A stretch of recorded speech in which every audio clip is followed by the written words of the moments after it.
This is George Dionne with Metal Express Radio, and I'm here with guitarist George Lynch, most known for his band Lynch Mob and Dawkins. How you doing today, George? Hey, good, real good. I don't have Lynch Mob anymore, by the way. Let's talk about that before we get started. So why don't you have Lynch Mob anymore? When we first formed the band in '89, the name had sort of already been around while I was in Dawkins. It was it's what I called my little group of guitar fans, and I had picks made. And it was just kind of this little subculture within Dawkins. When we started working on developing, and building the band after Dawkins broke up, and that was just the name that we always thought we'd use, because it's just like a perfect fit. It's my name. It kind of describes it pretty well. And of course, the negative connotations were always there. I was aware of them, but not aware as I probably should have been. Right. And am now. I've made numerous attempts over the decades to kind of let that name go, and have walked that back for multiple reasons. A lot of times, usually because business considerations. For instance, trying to go out on a tour and not use the name, promoters aren't going to be happy with you changing it. Right. People aren't going to know who you are. They're not going to show up because who the hell is George Lynch? What's the George Lynch experience? Or whatever you're calling it. So, or record labels are not interested because it's a brand that they can count on and sell for certain many albums or whatever. So, for instance, I'll give you for instance, is the Lynch Mob record "Smoke This" that came out, I think, in 1999 or 2000. That was not supposed to be a Lynch Mob record. That really wasn't anything to do with Lynch Mob. At the end of the day, after the record was done and we were delivering it to the label, they insisted on using that name as insurance. And if I hadn't agreed to that, we wouldn't have had a record. That's the kind of pressure I'm talking about. So, but then with the onset of, everything that's happened in the last year, I didn't have any of that kind of pressure anymore. It's like I could take it or leave it at this point. And I didn't really feel comfortable with it. I didn't feel comfortable with the name because, I'm a very progressive person politically. And it just so flies in the face of everything I believe in. Right. And it makes it hard, and it makes it hard to have relationships with people and explain yourself. And I got tired of rationalizing it. So I think the music is bigger than that. And, it's had a great run. There was other reasons too. Another reason, too, is the band fell apart again. The band has fallen apart so many times I can't even count. And I'm just like, well, no more Oni, no more Brian Tichy, no more this guy, no more that guy. Oh, great. Now what do I do? It's like, okay, build another band from scratch and call it Lynch Mob. No, how about just build something new? Not to change subject, but just a slight change in subject is that it gives me the freedom, a lot more freedom, to basically play anything I want live. Right. It's just going up there, okay, here's Wicked Sensation, River of Love, and a bunch of Dawkins songs. You know what? I can go out and play everything from my catalog, new, old, covers, jams, you name it, and go deep and have fun and change it up every night. Last week, you released an album with Jeff Pilson, also formerly of Dawkins, currently of Foreigner, called Heavy Hitters. It's a covers album of some eclectic music, I would describe. It's alternative music, it's R&B music, it's singer-songwriter stuff. Did you guys always intend to do a covers album together, or was this done out of COVID lockdown boredom? Yeah, a little bit of both, but really more importantly is we had done a cover song previous to this record for the same label. Yep. As a bonus track for another record that I was working on, and it was a cover of a current pop song, and we used the singer Will Martin, who's a friend of mine and who's somebody I've worked with in the past. He worked with me on songs on Kill All Controls. So when the label really loved the way so I can't remember if they asked us or if we asked them, but either way it worked out, and they agreed to do this record. And with the idea that if it pans out and they're happy with it and everybody's happy with the way it came out and it sells okay, or business is good, we may do a whole series of them, and then we'd be looking at possibly doing 5 albums and do one for every decade, previous 5 decades, that kind of thing. Yeah. here's a whole album, just 60 songs, and here's another album, 70 songs. Still going to be difficult to pick 10, 11 songs out of a whole decade, but, Did you and Jeff split the song selection, or was it suggested by the label?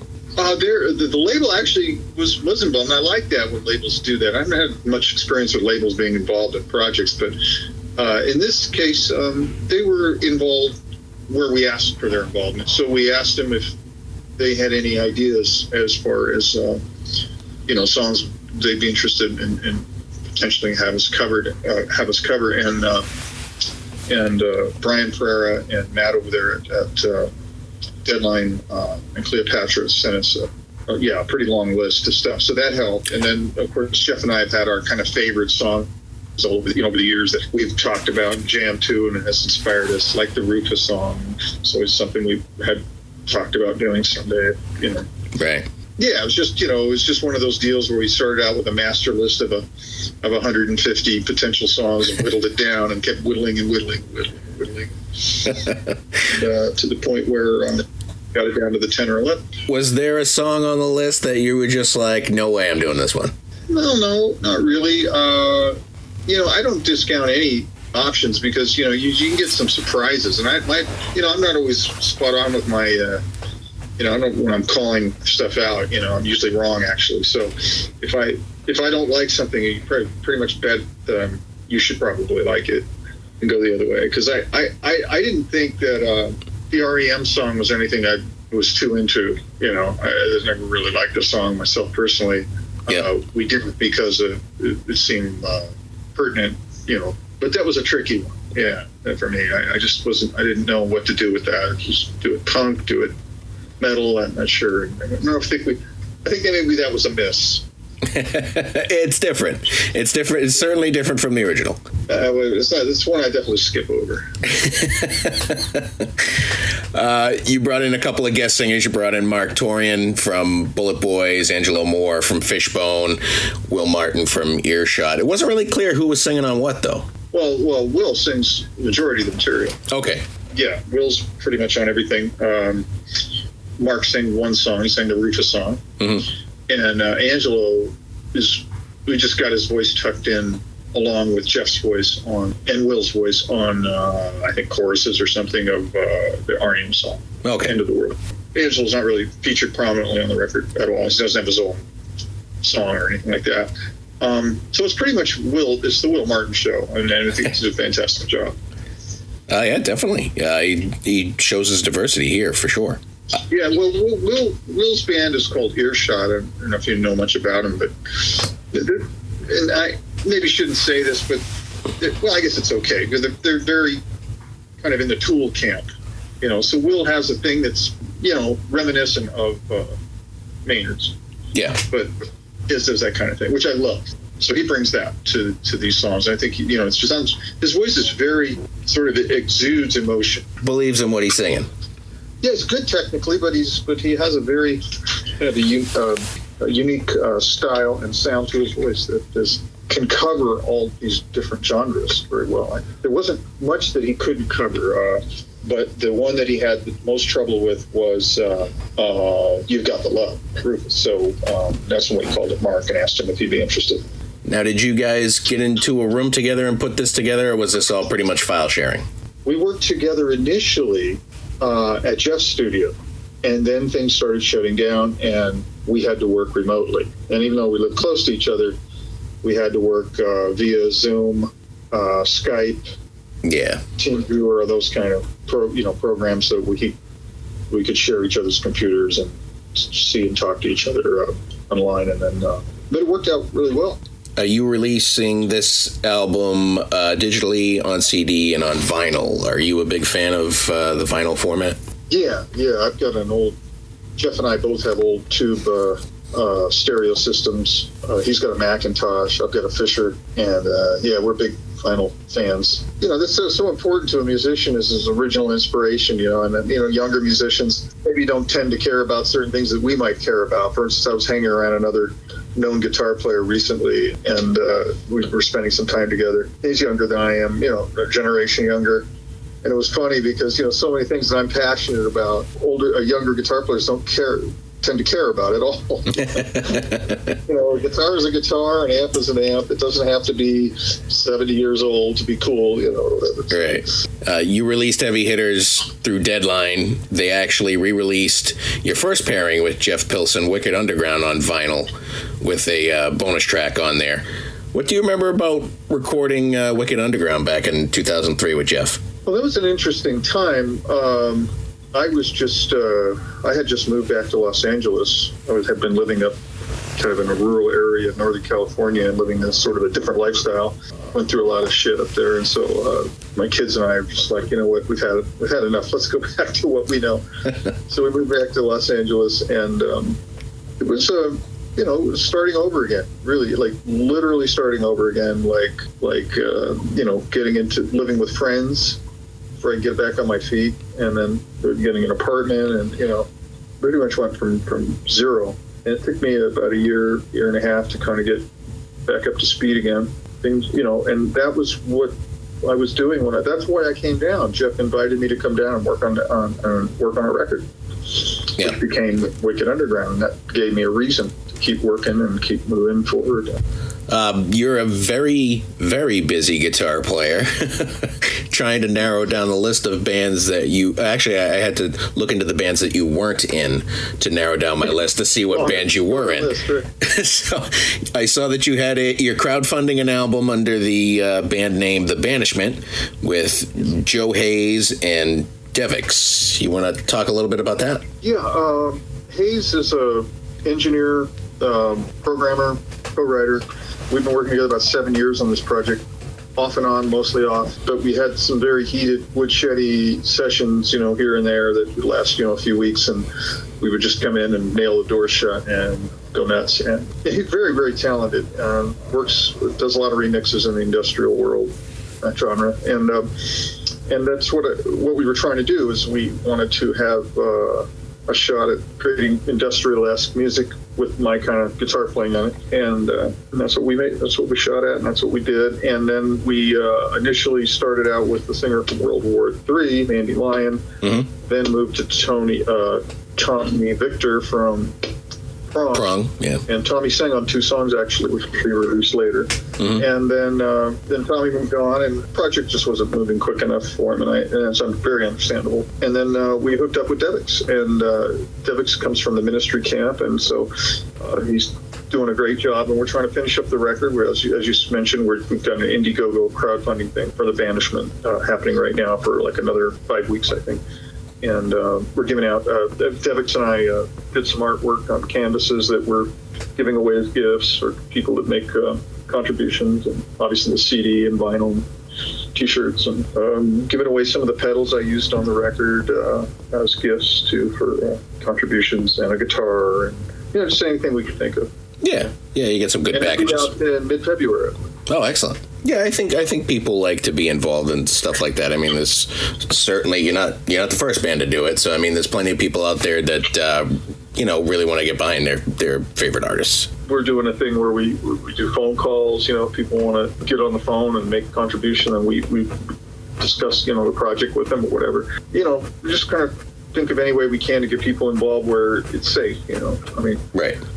We even thought of having a limited number of people come out and experience the recording process with us, but then the pandemic happened, so they can't do that. Yeah.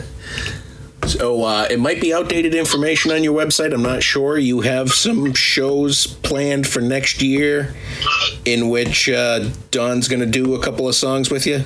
We do have shows on the books with Doc, and meaning, what was Lynch Mob and is now whatever I am, opening up for Don. Oh, okay, that's what it is. All right. Yeah, and then at the end, and we were doing these shows at the beginning of the year before things got shut down, and then at the end of the show, I come up and do 3 or 4 songs for the encore. Ah, that's what it is. All right. Still up in the air, but possible. Yeah, I think there's a good chance of it happening as we get later into 2021. I would think they start getting to the point where we could start pulling off shows. I mean, especially outdoor shows, I would think, but who knows? I mean, I think we've got shows on the books for June and July and so forth. So. Have you and Dawkins talked about doing anything new besides shows? Yeah, that's always been a point of discussion, here and there every year. We might get brought up, and there's been some offers and some opportunities. But since the brief reformation that we did a few years ago, they just haven't been able to pull it off. It's just for various reasons. Yeah. Invariably, somebody's already going to be busy with something else and contractually obligated to something else. So exactly. There's no opportunity right now to do that, but maybe down the line. Are you and Dino Jalusic going to do another Dirty Shirley album? We talked about that as well, but, it's a pretty crowded. I got a pretty crowded plate right now. Yeah. Got a lot of. I actually agreed to do another Sweet and Lynch record. So it'll be the third Sweet and Lynch record. We got the second End Machine, the End Machine coming out. Nice. Early next year, or spring of next year, I guess. That's finished. And I have an instrumental record called Seamless coming out at some point. That's done. And we just started working on pre-production for KXM4. So nice. Yeah, so I've got a lot of stuff out there for this year or next year, and Dirty Shirley. The problem is that Dino has legal issues that he's got to sort out. Yeah, that really compromises any ability to do another record until that gets figured out. So that's on the back burner. We both want to do it, but right? Yeah. Is there a better cover this time? Yeah, it was a rough cover. Hey, well, at least you'll remember it. That's that album with that really stupid cover. Exactly. Is there anyone at this point that you haven't worked with over the years that you always wanted to? Probably the people I want to work with. I don't even know their names. I mean, guys that are real cats that can, percussionists and keyboard players. For instance, there was I don't know the keyboard world, but there's this guy I follow. It's a fellow named Jam Pro 3 or something. He's on Instagram. Yeah. Unbelievable player, and he does all this crazy shit with analog synths and funk stuff. And he's just really talented. Works for all these, super heavyweight bands and stuff. And I just reached out to him, through Instagram, messaged him and said, hey, don't know who I am, but I'm just a rock guitar player, but I really would like to do so, talk to you about possibly doing something together. So it's just that kind of thing. Yeah. You just maybe find a percussionist, maybe find some guy that does something, like the Banishment. These are just interesting pairings that create part of a new chemistry. Yeah, just kind of working with new guys and new sounds and things like that. Yeah, as opposed to super groups. Right. I mean, KXM's got a little of that super group thing going on, but it's really, for me, it's not about that. It's just so interesting of a combination of the three of us. The elements are just, it's so crazy how every time we get together, it sounds like that. We can't get away from it. It has that sound. And I don't sound like that with anybody else. I don't play like that. Right. And if it's just Dougie, me, Ray, and Dougie, it just does this thing. It's so cool. I was actually just at Ray's studio a couple of weeks ago in Nashville, working with him on new songs for KXM. Same deal. I was just like, I sat down, we pushed go, and I was like, whoop, there you go. That's what we sound like. It's so cool. And, that's what I look for, that magic with sharing that with fellow players, that I admire and respect and enjoy. Their company as people, too. So it's always fun to work with guys that are fun to work with, Right, and it's good to have separate identities when you work on these different projects, You don't want it to all be the same. Yeah, have its own kind of unique thing. That's the problem when you get into like the Lynch Mob world and then the End Machine and all the records that Jeff and I have done, which I love, but and then the Sweet and Lynch, and then it all kind of molds together. And you're kind of like, well, how do you differentiate any? These are all kind of the same thing. It's greater or lesser respects. So this way, KXM is and the Banishment are so refreshing because they are very much their own thing.